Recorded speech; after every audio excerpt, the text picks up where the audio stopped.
I'm feeling extra generous today, so I'm going to give you guys 2 reviews for the price of 7. Wait, that doesn't work out well. Anyway, so, I didn't really have time to throw in these 2 reviews at the end of my last review session, so I'm going to give them to you this time, because I'm such a nice guy. Plus, I thought since I reviewed Blackest Night #1, it would be cruel of me not to review issue #2. Alright, let's see here. After an awesome debut issue, I was pretty excited for Blackest Night #2. But sadly, Johns does kinda slow things down a bit here. Now, for those unaware, Blackest Night is written by Geoff Johns, with art by Ivan Reis. How exciting. So yeah, after a really stellar debut issue, I was very impressed. Johns kinda just slows down. We damn near come to a halt. Now we do get some really good stuff, like, somehow, someway, Aquaman was awesome today. Don't ask me how, he just was. I guess dying does that to you. If you die and come back as a zombie, you're much cooler. Don't ask me why.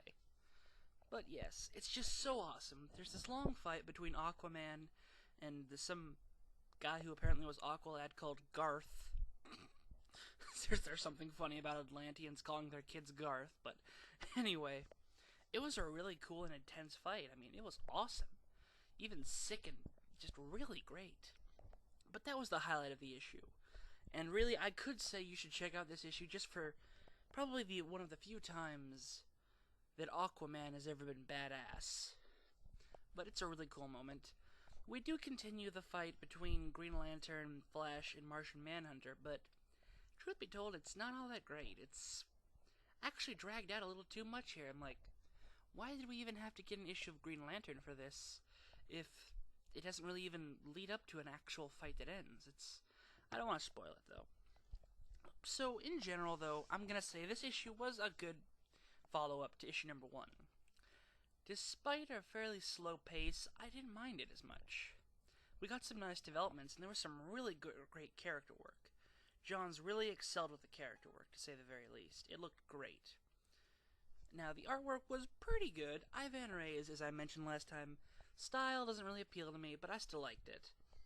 He had his weird moments, but for the most part, he had a really epic style that fits the story nicely. It's done very well, and I don't have to worry about that, at least.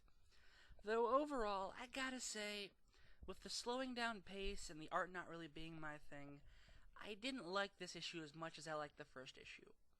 Also, with 8 issues to go, it's a really bad idea to start thinning things out by issue #2. Like, I could understand if this was issue 5, and things start slowing down and the pace kind of drops. But issue #2? That's when you start running. Last issue we started walking, then we started running.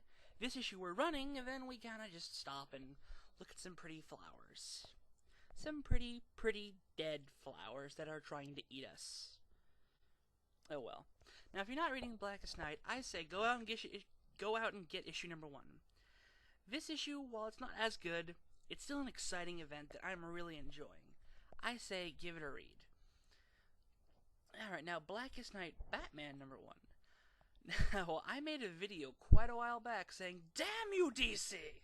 I must buy Blackest Night just so I can read Blackest Night Batman. Damn you to hell!" Yeah, that was basically what I did. And I gotta say, wow, I'm glad I got this book. I know I said, like an idiot. So, Blackest Night Batman #1. It's written by Peter J. Tomasi, with art by, and I'm sorry if I get this name wrong, Adrian Saef, I don't know. Anyway, so this is obviously a tie-in, and who would have thunk that the tie-in this week was a more enjoyable issue than the issue of the main ongoing miniseries? Wow, I was not expecting that. So, for one, I gotta say, it's only $2.99, and it's a 3-issue miniseries. That was really smart of DC not to up the price just to try and drain our money more. That would have been a dick move. Marvel. Never mind. So we open with Batman and Robin. It sort of takes place after Green Lantern #44 last month, where there was the fight at the grave site between Green Lantern, Flash, and Martian Manhunter. We get some really great character work here. I mean, this is the one reason I loved this comic so much, was there was just some really stellar character work here. It's really, I mean, wow. This is some of the best character work I've seen in a while, folks. So, yeah, I mean, it's incredible. Mostly between Batman and Robin, but we also did get some pretty good development between characters like Deadman.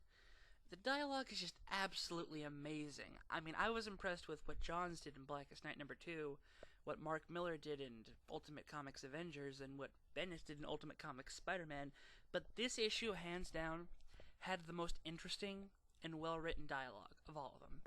Hands down, folks. No denying it. The art was pretty weak, I'm gonna be honest.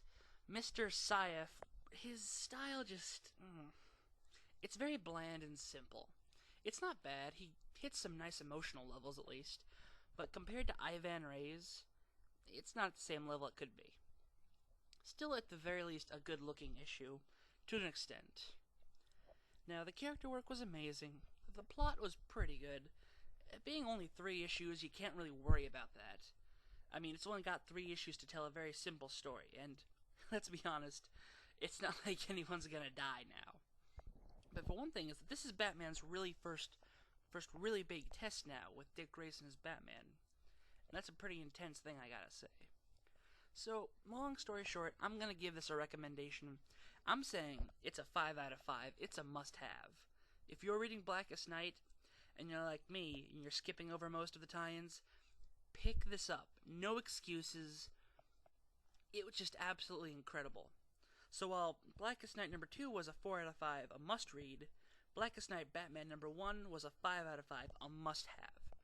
That's all I gotta say. I'm Andrin, the Metal Hellspawn. Adios.